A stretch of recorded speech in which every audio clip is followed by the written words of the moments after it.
दोस्तों नमस्कार। आज हम कहानी सुनाने जा रहे हैं the sultan woman the hatred. मतलब सुल्तान जो राजा था वो औरत से कैसे घृणा किया, इसके बारे में हम कहानी सुनाने जा रहे हैं। तो एक सुल्तान नाम का राजा था एक राज्य में, और वो अपना पत्नी से बहुत ज़्यादा प्रेम करता था और अपना राजपाट अच्छा से चलाता था। एक दिन की बात है कि उसका औरत राजा सुल्तान के साथ यानी अपने पति के साथ बहुत बड़ा विश्वासघात किया। वो औरत किसी दूसरा से गलत संबंध था और ये बात राजा को पता लग गया। और राजा इतना प्रेम करता था कि उस पर हमेशा फिदा रहता था और वो अपना पति के आगे राजपाट भी नहीं समझता था। और फिर ये बात उसको पता लग गया। और पता लगने के बाद वो विकराल रूप धर लिया। उसको मन में औरत के प्रति इतना घृणा पैदा हुआ कि अपना औरत को बुलाकर तुरंत खाद भरवा कर, अंदर मिट्टी खोदवा कर और खादे भूसे उसको भरवा दिया जिंदा। और भरवाने के बाद तुरंत सिपाही लोग के बोला, ऐलान कर दिया कि जाओ इस राज में बोल दो कि राजा डेली प्रतिदिन शादी करेगा और दिन में शादी करेगा, रात में सुहाग रात मनाएगा और भोर होते ही उसको जिंदा उस औरत को दफना देगा। इतना औरत से उसको घृणा हो गया। जब ये ढिढोरा राज में पिटा गया तो राज में त्राही त्राही मच गया। उस राज के जितना जनता जनार्दन थे वो अपना बेटी बहन को इज्जत बचाने के लिए राज छोड़कर दूसरे राज्य में भागने लगे और चले गए। ऐसा रवैया चलते रह गया। चलते चलते इस बात को पता बीरबल की बड़ी लड़की को पता हो गया। तो बीरबल की बड़ी लड़की बोली अपने पिता से, बीरबल से कि बाप जान कि हम फलाने राजा में एक सुल्तान नाम के राजा रहता है और उनसे मैं शादी करना चाहती हूँ। तो बीरबल बोला कि अरे भाई तुम शादी करना चाहती है, उसका क्या करतूत है तुम जानती हो? तो बोला कि हाँ जानती हूँ, इसीलिए तो मैं शादी करना चाहती हूँ। तो बोला कि पगला तो नहीं गई है? वो बहुत समझाया। उसके बाद बीरबल के लड़की बोली कि यदि आप नहीं जाइएगा मेरा खबर लेकर तो मैं जाकर उसके सामने बोलेंगे कि मैं आपसे शादी करूँगी। तब बीरबल बेचारा विवश होकर जाता है और राजा सुल्तान को बोलता है कि राजा जी कि हमारा लड़की जो है से आपसे शादी करने के लिए राजी है। राजा सुल्तान थोड़ा मन में सोचने लगा और मुग्ध हुआ। बोला कि हमारा रवैया इस तरह का इतना कठोर प्रतिज्ञा है और एक लड़की सामने से शादी का ऑफर दे रही है और कितना लोग राज छोड़कर भाग गया, कैसा लड़की है, कारण क्या है? राजा सुल्तान बोला कि ठीक है, शादी करना चाहती है तो हमारा तो यही रवैया है, आप जानते हैं ना। तो बोला कि हाँ मैं जानता हूँ कि आप दिन में शादी कीजिएगा, रात में सुहाग रात मनाइएगा और भोर होते ही उसको जिंदा दफन कर दीजिएगा, मतलब गाढ़ा खान के वो भर दीजिएगा।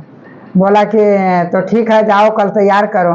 तैयार हो गया, शादी विवाह भी होने लगा। और इसके पहले बीरबल का बड़ी लड़की अपनी छोटी लड़की से एक ड्रामा बनाया, नौटंकी टाइप के। वो बड़ी लड़की को छोटी बहन को अपना इतना सिखा पढ़ा दिया। बोला कि देखो बहन, जब हमारा विदा होने लगेगा तो तुम इतना नौटंकी करना, इतना रोना धोना कि मैंने लास्ट में मजबूरन हो कि हमारे साथ तुमको जाना पड़े हमारा ससुराल। और जब वहाँ जाना सब नाटक मतलब बता दिया कि ऐसे ऐसे करना।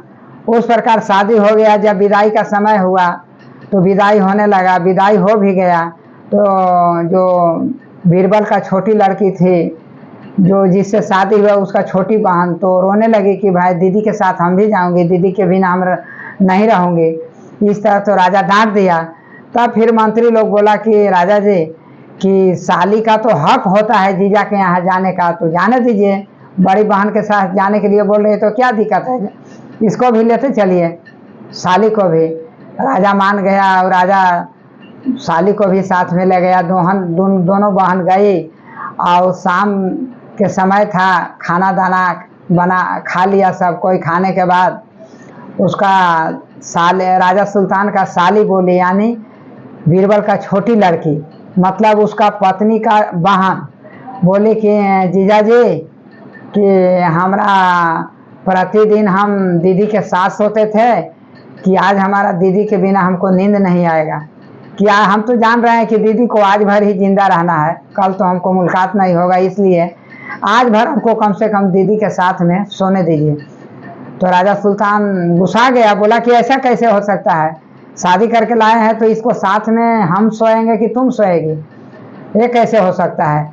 तो बीरबल के बड़ी लड़की बोली मतलब राजा सुल्तान का पत्नी बोली कि स्वामी कि ऐसा नहीं हो सकता है कि पर्दा बीच में गिरा देंगे और इस पर्दा के इधर में हम लोग रहेंगे और उधर में हमारा छोटी बहन सोएगी। तो राजा सुल्तान सोचा कि ये भी ठीक है बोल रही है, ठीक है चलो पर्दा बीच में लगा देंगे। रात बीच में पर्दा लग गया और लगने के बाद कुछ समय के बाद छोटी बहन उसका बोली कि जीजा जी एक बात मान लिए तो एक बात और मान लीजिए। तो क्या? तो हमारा मन है कि हमारा जो बहन है बड़ी बहन वो हमारा प्रतिदिन एक कहानी कहती है, उसके बाद हमको नींद आता है। तो एक कहानी सुनने के लिए उसको बोलिए ना, एक कहानी सुन सकते हैं उससे। तो राजा सुल्तान सोचा कि आधा घंटा ना 1 घंटा का कहानी होगा। तो बोला कि एक कहानी ना दो नहीं ना तो ना एक कहानी। तो बोला कि ठीक है एक कहानी कह दो तुम अपना छोटी बहन को। नहीं कि नहीं, आधा घंटा 1 घंटा का कहानी होगा, ये मन में सोचा। उसके बाद बीरबल का बड़ी लड़की कहानी जब स्टार्ट किया तो कहानी इतना रोमांचक रहा और कहानी वो रात भर चला और राजा सुल्तान का नींद भी नहीं आया। वो कहानी को अंत करने के लिए सोचते ही रह गया कि इस कहानी का अंत क्या है और कैसा है, मतलब इतना रोमांचक कहानी था। और कहानी समाप्त नहीं हुआ। जब भोर में जल्लाद लोग उधर तैयार हो गया, चिल्लाने लगा, तो राजा सुल्तान बोला कि कहानी का अंत नहीं हुआ। तो ना, कहानी का अंत नहीं हुआ है। तो राजा कहानी का अंत सुनने के चलते उसको दफनाने का जो नियम था वो तोड़ दिया। जल्लाद को जाके बोल दिया कि आज भर रानी रहेगी, कल दफनाया जाएगा। तो जल्लाद लोग बोला कि अरे साला एक ही रात में ये लड़की जो है इसका विचार को ठंडा कर दिया, क्रोध को ठंडा कर दिया, विचार को बदल दिया, ये तो टाल दिया है। बोला कि अब कल दफनाया जाएगा। उसके बाद दूसरा दिन भी कहानी चालू रहा, दूसरा दिन भी कहानी नहीं समाप्त हुआ और दूसरा दिन भी राजा वो टार दिया। ऐसे करते करते राज में गांव में भी हल्ला हुआ कि ऐसा औरत आई है कि राजा का पूरा क्रोध शांत कर दिया और राजा उसको दफनाने से मना कर दे रहा है प्रतिदिन। आज 10 दिन 15 दिन हो गया, वो यही रवैया चलते रह गया और लास्ट में वो कहानी ख़त्म ही नहीं हो रहा है। और कहानी का अंत करने के लिए मन में सुल्तान का जिज्ञासा जागा हुआ है कि ये कहानी का अंत हमको कर ही देना है। इतना रोमांचक कहानी था। लास्ट में राजा सुल्तान सोचा, उसको दिमाग एकदम ठंडा हो गया और आदमी का बोल बालो सुना कि हमको बदनामी आ रहा है और इधर इसको मारने में भी उसको लग रहा है कि इसको मार दूंगा तो कहानी का अंत कैसे होगा, कौन करेगा, समझे नहीं। तब राजा सुल्तान के मन में एकाएक ठंडापन आया और सोचा कि नहीं, इस दुनिया में सब औरतें एक समान जैसी नहीं है। कुछ औरतें देवी के समान हैं और कुछ औरत राक्षसनी के समान है। मतलब कितना औरत जो है कोई पति के पर नछावर हो सकती है, अपना पति के बदला में जान दे सकती है और कितना औरत पति को जान भी ले सकती है।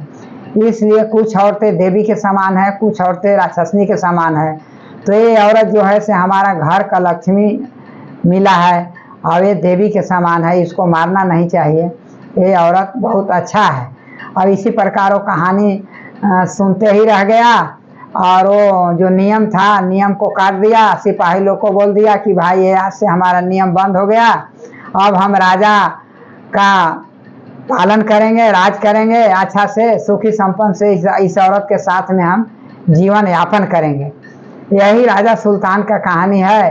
तो ये राजा कैसे औरत से घृणा करती है और कैसे औरत से प्रेम करता है, समझे कि नहीं, यही कहानी है। नमस्कार।